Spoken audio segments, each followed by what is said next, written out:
Dear students, इस video के अंदर हम लोग एक बहुत ही कमाल का प्रॉब्लम लेने जा रहे हैं। ये जो प्रॉब्लम है कई सारे सोर्सेज में दिया हुआ है। इरोडोव का प्रॉब्लम 1.152 जो कि यहाँ पे मैंने शो भी किया है, वो भी इसी कंसेप्ट पे बेस्ड है। H C Verma chapter 9 centre of mass momentum collision नाम से जो चैप्टर है उसकी एक्सरसाइज में क्वेश्चन नंबर 51 और 52 भी इसी कंसेप्ट पे बेस्ड है। और भी आपको बहुत सारी बुक्स और रिसोर्सेज में आपको सिमिलर कंसेप्ट पे प्रॉब्लम मिल जाएगा। लेकिन जो मैं आपको सॉल्यूशन इस क्वेश्चन का बताने वाला हूँ वैसा सॉल्यूशन आपको कहीं पे भी नहीं मिलेगा। ये एक यूनिक और इजीएस्ट सॉल्यूशन है जो कि मैंने ही डेवलप किया है।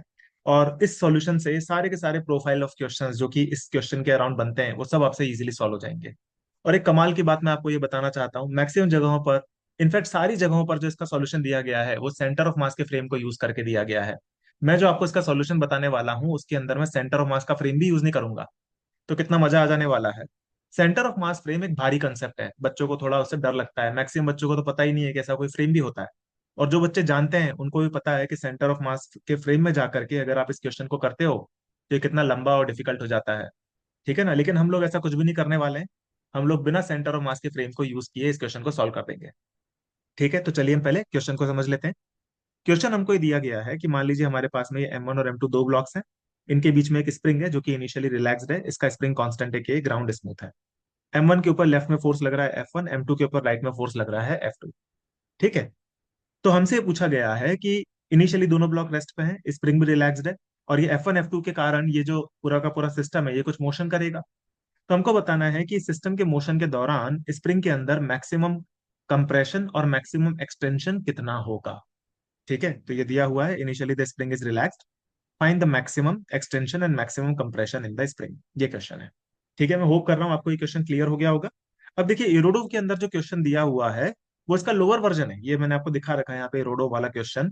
ये जो क्वेश्चन मैंने आपको यहाँ पे बताया है एक जनरल वर्जन, इसका लोअर वर्जन इरोडोव में दिया हुआ है। तो देखिए हम इस क्वेश्चन को भी समझ लेते हैं। यहाँ पे कहा जा रहा है, ये इरोडोव का क्वेश्चन है 1.152।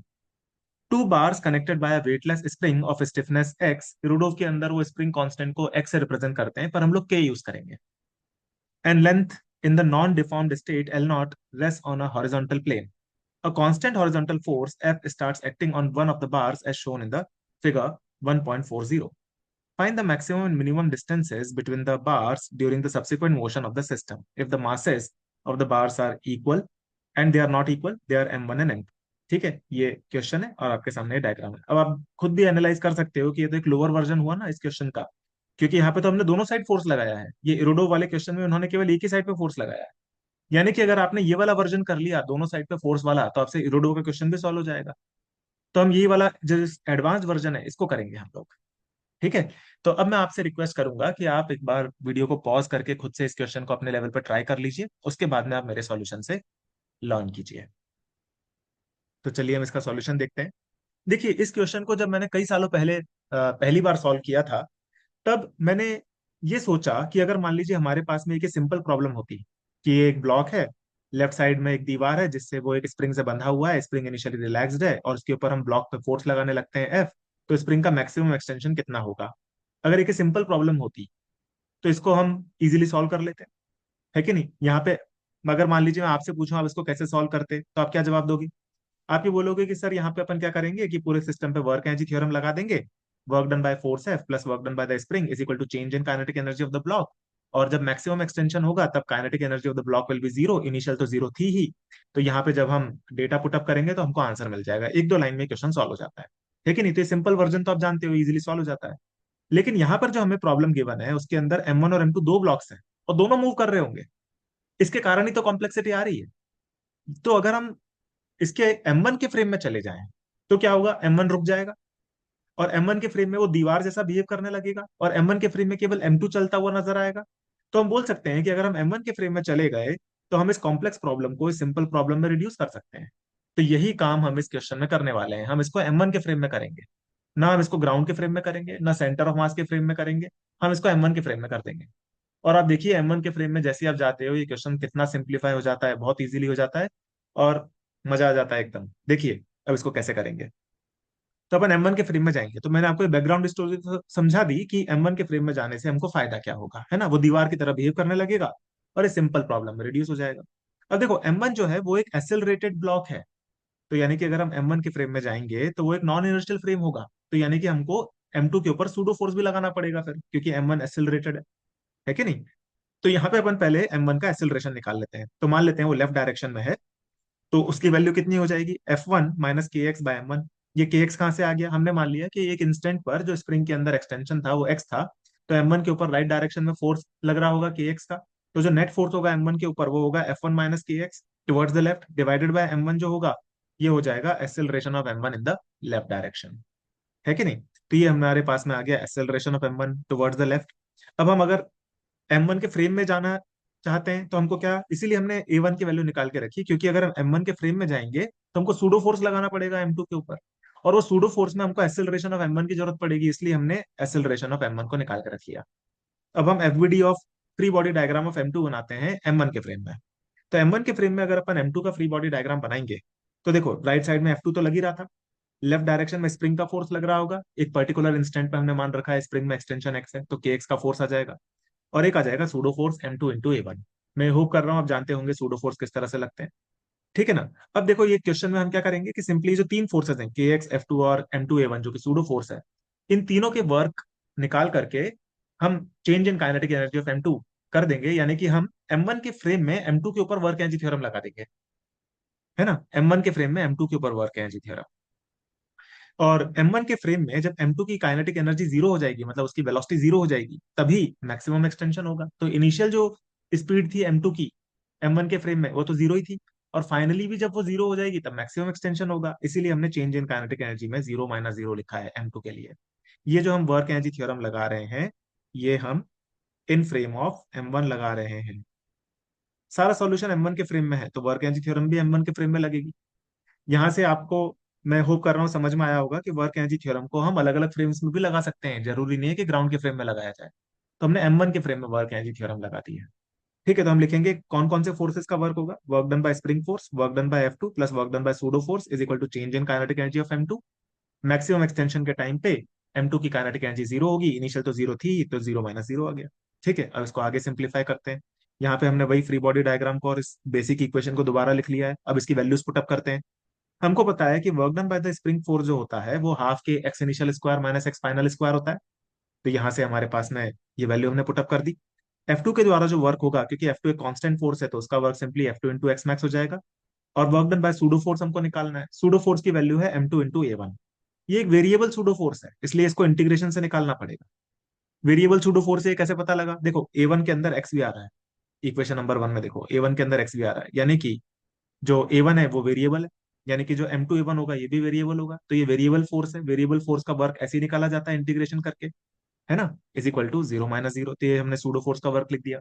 ये इंटीग्रेशन को देख के आप डर मत जाइए, बहुत सिंपल सा इंटीग्रेशन है। देखिए यहाँ पे हमने क्या किया, A1 की वैल्यू को पुटअप किया, कितनी सिंपल सी वैल्यू है, into M2 multiplied by DX, इसको आप इंटीग्रेशन कर ही सकते हो, सब लीनियर पावर है, एकदम सिंपल सा इंटीग्रेशन है। बाकी वैल्यूज को हमने एज इट इज पुटअप कर दिया, and this will be equal to zero.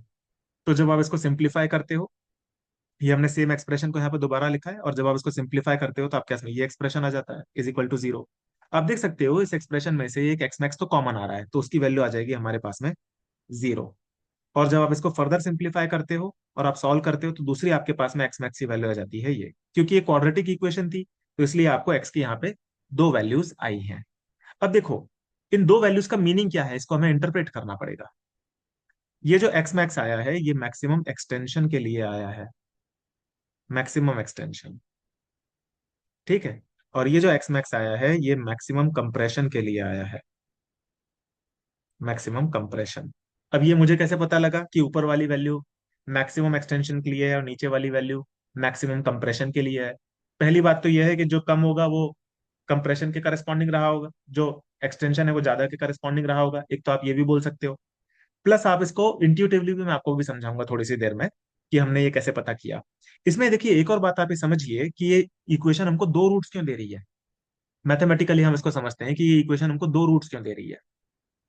तो देखो, अगर मान लीजिए आप इसको मैक्सिमम कंप्रेशन के लिए सॉल्व करते इस क्वेश्चन को, यहाँ पे हमने पूरा का पूरा सॉल्यूशन मैक्सिमम एक्सटेंशन के लिए किया था, लेकिन मान लीजिए आपसे मैक्सिमम कंप्रेशन पूछा जाता, तो भी तो आप यही फ्री बॉडी डायग्राम बनाते, आप यही वाली चेंज इन काइनेटिक एनर्जी वगैरह लिखते, क्योंकि मैक्सिमम कंप्रेशन के टाइम पे भी जो M2 की काइनेटिक एनर्जी होगी M1 के फ्रेम में वो जीरो होगी, यानी M2 की स्पीड जब M1 के फ्रेम में जीरो होगी, तभी मैक्सिमम कंप्रेशन भी होगा तभी मैक्सिमम एक्सटेंशन भी होगा, मतलब दोनों के लिए कंडीशन सेम है, दिखने में अलग अलग लगेगा, है ना। जब M2 की स्पीड जीरो होगी, मैक्सिमम एक्सटेंशन पे जीरो होगी और मैक्सिमम कंप्रेशन पे भी जीरो होगी। तो यानी कि जब हम ये इक्वेशन बना रहे हैं तो इससे हमें दो रूट्स मिलने भी चाहिए, क्योंकि सेम इक्वेशन दो कंडीशंस में एप्लीकेबल होगी, मैक्सिमम कंप्रेशन में भी और मैक्सिमम एक्सटेंशन में भी। इसीलिए आप ये देखिए कि यहाँ पे सॉल्यूशन करने पे भी हमारे पास दो वैल्यूज आ रही हैं। तो उसमें से एक वैल्यू जो है वो मैक्सिमम एक्सटेंशन के करस्पॉन्डिंग रही होगी और एक मैक्सिमम कंप्रेशन के करस्पॉन्डिंग रही होगी, है ना। तो ये मैथमेटिकली तो हमको समझ में आ गया कि मैक्सिमम कंप्रेशन और मैक्सिमम एक्सटेंशन किस तरह से ये आए हैं। It means maximum compression will be zero and maximum extension will be this. तो अगर हम देखें तो मैथमेटिकली तो ये क्वेश्चन क्लियर हो गया हमको। अब हमको ये भी समझना चाहते हैं हम कि विजुअलाइज हम इसको कैसे कर सकते हैं, मतलब ये मैक्सिमम कंप्रेशन जो है वो जीरो ही होगा, ये हम कैसे विजुअलाइज करें। मैक्सिमम एक्सटेंशन तो चलिए बच्चे विजुअलाइज कर पाते हैं, लेकिन मैक्सिमम कंप्रेशन को बच्चे विजुअलाइज नहीं कर पाते, इसको इंट्यूटिवली नहीं समझ पाते। तो इसको इंट्यूटिवली समझाने के लिए मैंने यहाँ पे आपके लिए और एक्सप्लेनेशन डेवलप किया है। तो देखिए यहाँ पे हमको मैक्सिमम एक्सटेंशन तो मिल ही गया, हमको मैक्सिमम कंप्रेशन को इंट्यूटिवली समझना है। तो पहले तो मैंने स्टेटमेंट लिखा है कि maximum compression in the spring will be zero. तो यानी कि स्प्रिंग का जो एक्सटेंशन है कंप्रेशन होगा वो जीरो से लेकर के एक्स मैक्स तक वेरी करेगा मैथमेटिक्स के हिसाब से।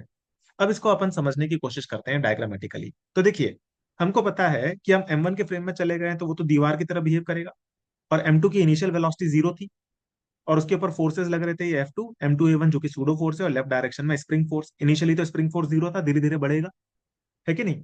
यानी कि ये ब्लॉक जो है इसके ऊपर अभी इनिशियल वेलोसिटी जीरो है और इसके ऊपर कुछ फोर्सेस लग रहे हैं, स्प्रिंग फोर्स भी जीरो है इनिशियली, केवल राइट में कुछ फोर्सेस आएंगे F2 और M2A1, सूडो फोर्स आएगा और F2 आएगा, जिसके कारण ये ब्लॉक राइट में ही जाएगा। लेफ्ट में तो इसके ऊपर कोई फोर्स ही नहीं था at T is equal to zero, जब वेलोसिटी इसकी इनिशियली जीरो थी, ठीक है ना। तो अब यानी कि ये ब्लॉक का जो ऑसिलेशन होगा वो केवल राइट डायरेक्शन में ही तो होगा, ये राइट डायरेक्शन में जाएगा। और इनिशियली इसकी वेलोसिटी जीरो है, तो आप इसको थोड़ा सा सिंपल हार्मोनिक मोशन के कंसेप्ट के हिसाब से सोचिए। सिंपल हार्मोनिक मोशन में क्या होता है, यहाँ पे हमको पता है कि इस ब्लॉक का जो मोशन होगा वो सिंपल हार्मोनिक मोशन ही होगा, है ना। क्योंकि इसके ऊपर जितने भी फोर्सेज हैं सब, एक तो वेरिएबल फोर्स जो लग रहा है वो एक्स के प्रोपोर्शनली लग रहा है, मतलब नेगेटिव ऑफ एक्स के प्रोपोर्शनल। तो आप इसको ये भी देख सकते हो कि इसके ऊपर जो नेट फोर्स है वो नेगेटिव ऑफ एक्स के प्रोपोर्शनल आ रहा है, यानी कि इसका मोशन जो होगा वो सिंपल हार्मोनिक होगा। और इनिशियली ब्लॉक की वेलोसिटी जीरो है। सिंपल हार्मोनिक मोशन के अंदर ब्लॉक की वेलोसिटी कब जीरो होती है, एक्सट्रीम कंडीशन पे। यानी कि ये जो इसकी इनिशियल कंडीशन दी हुई है T is equal to zero पर, अगर हम इसको बोलें कि ये T is equal to zero पर कंडीशन है, तो ये T is equal to zero पर पार्टिकल अपनी एक्सट्रीम पोजीशन पे है। यानी कि एक्सट्रीम पोजीशन से पार्टिकल और लेफ्ट में तो चला नहीं जाएगा ना, उसके राइट में ही जाएगा वो। और यहाँ पे फोर्सेज अनबैलेंस्ड भी हैं, है ना। जो T is equal to zero पर जहां पर पार्टिकल है वहां पर इसके पास में F2 है, M2A1 है, लेकिन ये वाली वैल्यू तो जीरो है ना इनिशियली। तो फोर्सेज अनबैलेंस्ड भी हैं और होते भी हैं एक्सट्रीम कंडीशन पे फोर्सेज अनबैलेंस्ड, ठीक है ना।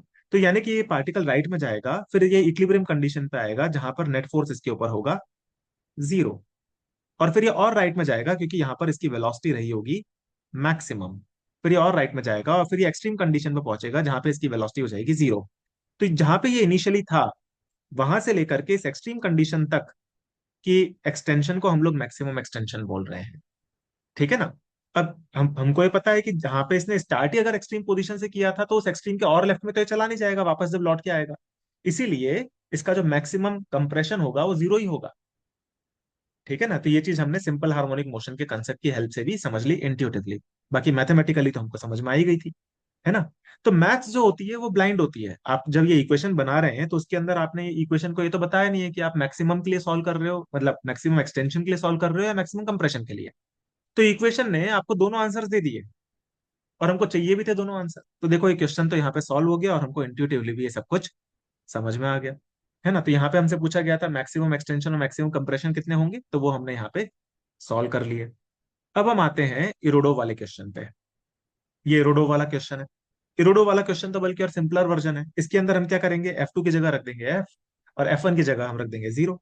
यानी कि जो मैक्सिमम एक्सटेंशन होगा वो सिंपली ये आ जाएगा। F2 की जगह हमने F रख दिया, देखो यहाँ पे जो हमारे पास में फॉर्मूला आया था उसमें आप F2 की जगह पे F रख दो, F1 की जगह पे जीरो रख दो, तो आपके पास में ये फॉर्मूला आ जाएगा, है ना। और जो मैक्सिमम कंप्रेशन होगा वो तो जीरो ही है। लेकिन देखो इस क्वेश्चन के अंदर इन्होंने बोला है कि जो दोनों ब्लॉक्स हैं उनके बीच की जो इनिशियल डिस्टेंस थी वो L नॉट थी। तो इस क्वेश्चन में हमसे मैक्सिमम या मिनिमम कंप्रेशन नहीं पूछा जा रहा है इरोडो वाले क्वेश्चन में। इसमें वो हमसे ये पूछ रहा है कि दोनों ब्लॉक्स के बीच का मैक्सिमम सेपरेशन और मिनिमम सेपरेशन कितना होगा। अब क्योंकि दोनों ब्लॉक्स के बीच में जो मिनिमम या फिर मैक्सिमम जो कंप्रेशन है वो जीरो है, यानी कि उनके बीच की जो मिनिमम डिस्टेंस होगी वो तो फिर एल नॉट ही हो जाएगी, है ना। तो चाहे आप पार्ट ए की बात करो या पार्ट बी की बात करो, दोनों पार्ट के अंदर जो मिनिमम डिस्टेंस है दोनों पार्टिकल्स के बीच की वो तो एल नॉट ही रह जाएगी। और जो मैक्सिमम सेपरेशन होगा उसके लिए हम ये वाला फॉर्मूला यूज कर लेंगे एक्स मैक्स का, जो हमने भी कैलकुलेट किया है। ठीक है ना। तो maximum distance between the blocks will be L nought plus x max, है कि नहीं।